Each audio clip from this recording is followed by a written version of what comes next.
Yang pertama, di bidang kesehatan itu akan akan adanya upgrading puskesmas.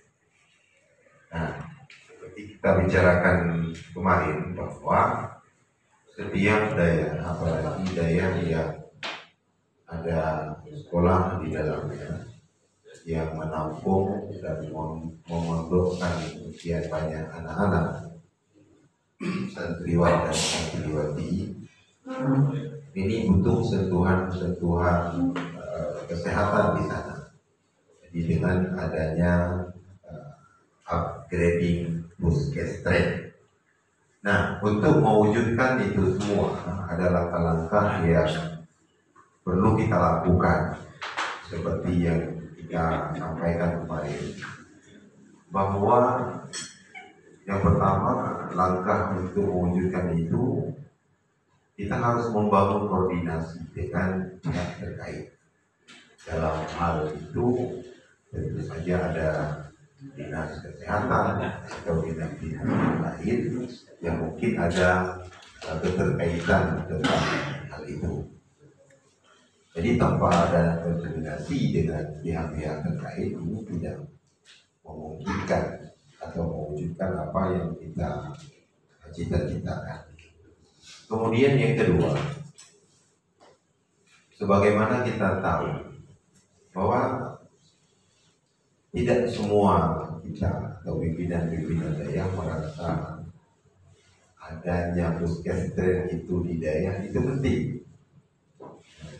Anak Bandung merasa penting adanya. Maka oleh karena itu perlu adanya penyamaan persepsi terlebih dahulu bahwa adanya puskesmas itu penting. Itu menangani kesehatan santriwan dan santriwati yang ada di daerah kita. Dan kemudian yang ketiga, adanya puskesmas tetapi tidak ada tenaga kesehatan di sana, itu tidak bermanfaat. Lagi yang disampaikan di Borneo Baru, puskesmas tidak ada betul, tapi yang mengurus puskesmasnya, tenaga kesehatan tidak ada. Dan tugaskan santriwan atau santriwati sebagai piket juga tidak akan bermakna. Maka oleh karena itu kita mencoba selain berkoordinasi dulu, kita mencoba membuat pendekatan dengan pihak-pihak terkait juga, atau lebih besarnya secara umum dengan pemerintah. Bagaimana kiranya bisa pemerintah itu menempatkan tenaga kesehatan di daerah dan semua kelengkapannya seperti obat dan yang lain-lain. Nah, kemudian ada poin yang kedua, yaitu gerakan PHBS, perilaku hidup bersih dan sehat. Gure-gure yang kamu muliakan, di semua daerah kita ada sanitasi air yang sudah kita bangun dan kita buat. Tetapi kadang ada lagian analog memadai. Maka oleh karena itu kita mencoba membangun koordinasi lakuno agar sanitasi yang telah kita bangun ataupun gelapnya sama sekali itu bisa terwujudkan di daerah-daerah. Kemudian yang kedua, langkah untuk PHBS tersebut, dengan banyaknya santri dan santriwati di daerah, tentu saja banyak sekali bakal sampah yang akan ada. Jadi oleh karena itu, nah sampah-sampah ini bukan saja kita tempatkan atau tayubah pada tempat yang kita sediakan, kita mencoba berupaya agar sampah-sampah ini bisa dikelola dengan baik. Kita kelola ini sampahnya. Jadi bro, tapi dia kemudian bermanfaat. Nah, kemudian yang kedua, masalah kebudayaan. Nah, ini lebih dari intern organisasi. Yang pertama adalah legalitas daya dan balai pengajian. Nah, di situ tunggu-tunggu yang kami muliakan, kita mencoba agar organisasi Huda itu bisa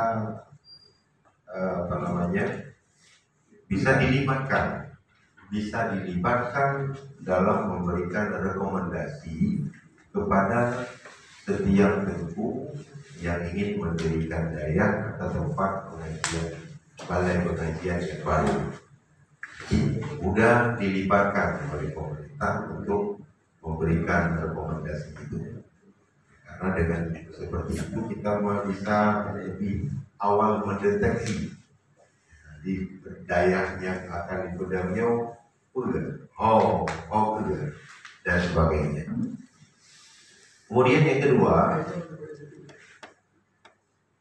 selain itu, Huda juga dilibatkan di dalam pengawasan. Jadi daerah-daerah yang tak berdiri gunung di segala penjuru daerah yang ada di tempat kita, itu ada di dalam pengawasan Huda. Jadi sampai keberadaan daya atau balai pengajian tersebut membawa umat ke arah-arah yang tidak kita inginkan, atau mungkin masalah-masalah lain yang memang kita inginkan terjadi. Sesuai dengan Kanun Aceh nomor 9 tahun 2018. Dan kemudian yang terakhir tentang kebudayaan adalah bagaimana Buddha ini bisa menjaga marwah daya dalam berbagai aspek. Jadi kita yang anggota Buddha, Buddha dengan dunia, bagaimana kita bisa menjaga marwah daya. Menyanyo yang dilakukan bisa menjatuhkan marwah kebudayaan dalam berbagai aspek. Jadi dalam lumba, mungkin rekan-rekan dari BDDA ada membuat hal-hal yang lebih spesifik, khusus. Kita juga sebenarnya di sini mencoba mengatakan itu. Jadi seandainya ada makam merah lagi terkah pembangunan pesantren bisa menjatuhkan marwah kita, itu agar tidak dilakukan. Yang terakhir dalam hal politik, dalam hal politik, yang pertama memberikan pendidikan politik yang sesuai dengan syariat. Kita bentuk memberikan pendidikan politik sesuai arahkan kepada masyarakat sesuai dengan syariat. Di mana yang dimaksudkan berpolitik dalam syariat? Maka oleh karenanya kita sendiri berarti supaya murno lebih apa itu tentang politik, bagaimana yang dimaksud dengan oleh syariat.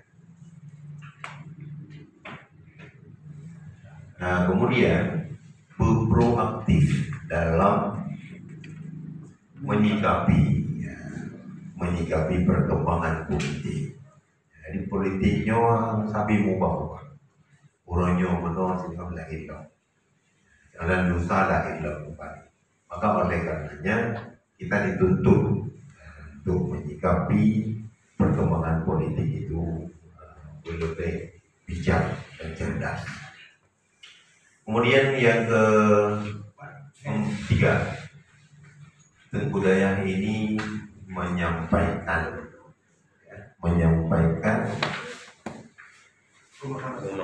pemahaman yang tepat terhadap ada tengku yang berbahagia berlihat sampaikan kepada masyarakat yang mesti lagi yang karena politik yang baru sampaikan dia perlu sampaikan bapak dengan para rekan yang lain, pak guru yang lain dengan pemahaman yang betul. Jadi dengan tanyo hukum dan arahkan urut atau pegawai urut yang sehingga urut itu makut pada politik. Nah, yang terakhir, ulama Dayak mempersiapkan kader-kadernya dalam berbagai kepemimpinan di daerah, kabupaten kota maupun provinsi. Karena pengkaderannya penting. Nah, karena mungkin kita juga akan terus menjadi di tempat yang sama, sedangkan guru-guru lain tidak pernah kita persiapkan. Mungkin tidak ada yang di daerah katanya. Punya anak pengkaderan itu tidak akan bisa terteruskan perjuangan dan apa yang kita upayakan. Demikian mungkin yang dapat kamu sampaikan. Berkait dan guru kamu oleh maaf. Assalamualaikum warahmatullahi wabarakatuh.